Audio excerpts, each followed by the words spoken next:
कहानी का शीर्षक बीरबल की खिचड़ी।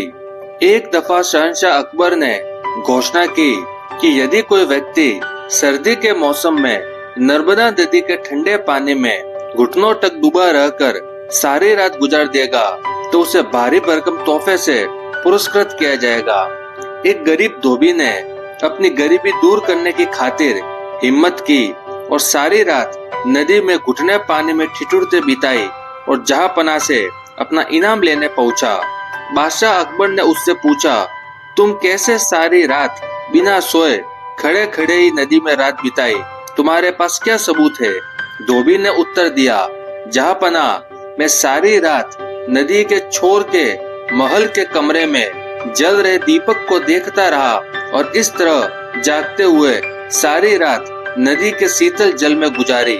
बादशाह ने क्रोधित होकर कहा, तो इसका मतलब यह हुआ कि तुम महल के दिए की गर्मी लेकर सारी रात पानी में खड़े रहे हो और इनाम चाहते हो।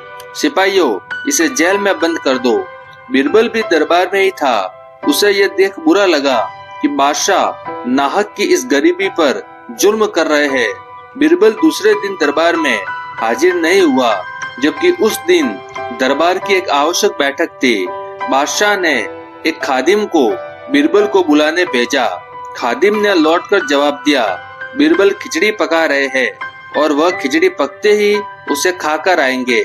जब बीरबल बहुत देर बाद भी नहीं आए तो बादशाह को बीरबल की चाल में कुछ संदेह नजर आया।